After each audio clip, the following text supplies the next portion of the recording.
All right, let's get into it.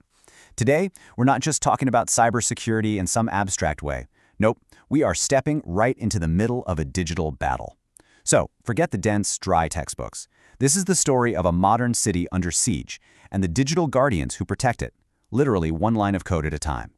You know, every city nowadays really has a twin, a massive, invisible digital version of itself. It mirrors everything, every street, every single transaction, every secret.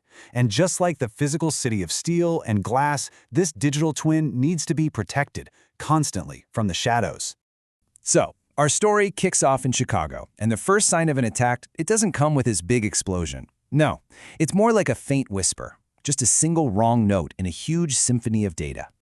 Okay, so imagine this. High above the city, there's a digital command center, and in it, a system called a SIEM, or Security Information and Event Management System. Just think of it as the city's eye that never, ever blinks. It sees every login, every data request, everything.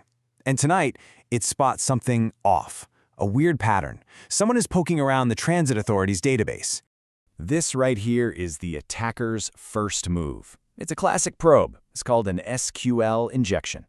They're basically trying to trick the city's databases. They're asking questions in a really sneaky, malicious way, hoping the database gets confused and just spills all of its secrets. We're talking the entire database of transit riders.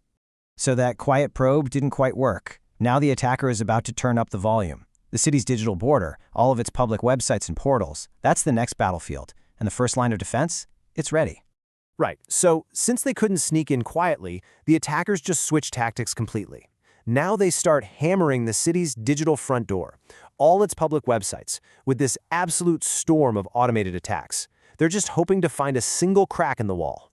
And this is where we see that first layer of hardened defense kick in, the WAF, which stands for Web Application Firewall. Now, a WAF doesn't just check IDs at the door. It actually inspects the traffic itself. It acts like a super intelligent bouncer for all the city's applications. And honestly, that's the perfect attitude for this kind of job, right? The engineers running the WAF, they see every malicious request as a personal insult.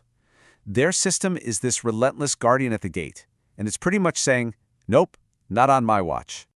Okay, so the attackers were totally blocked at the front door. They can't break it down. So what do? Well, now they try to get clever. They're going to try to steal someone's keys and just, walk right in. So the new strategy is all about deception. Instead of brute force, they're using stolen credentials, forged identity tokens. They're trying to dress up as city officials to trick the system into opening doors that are supposed to stay locked shut. And this brings up a really, really critical distinction in security.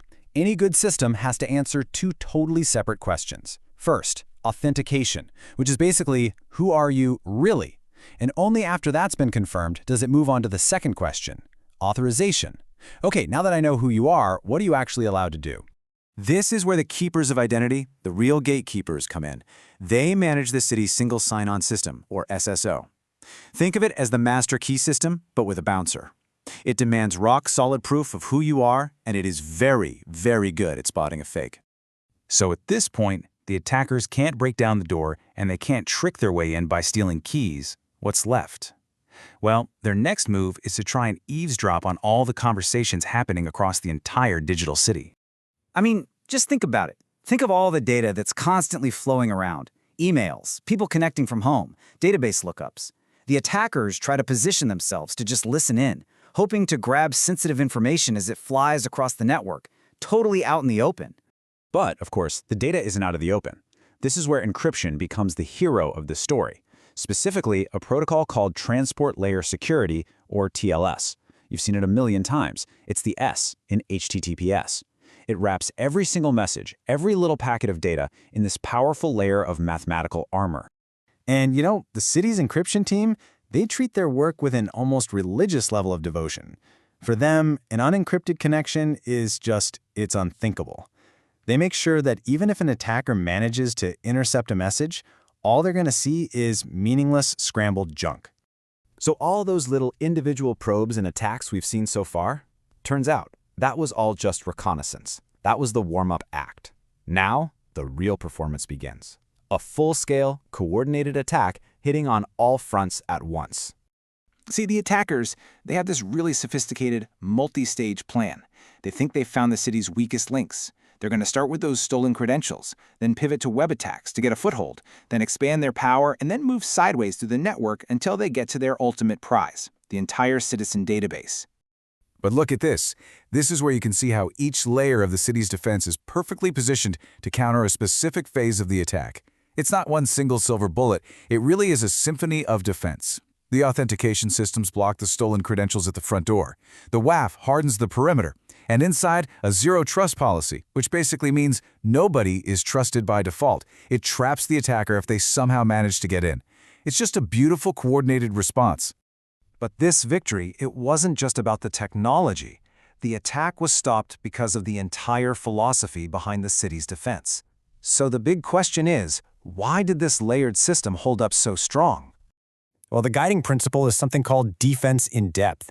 The idea is that security isn't a single massive wall that, if breached, means game over. It's much more like an onion, with multiple overlapping layers.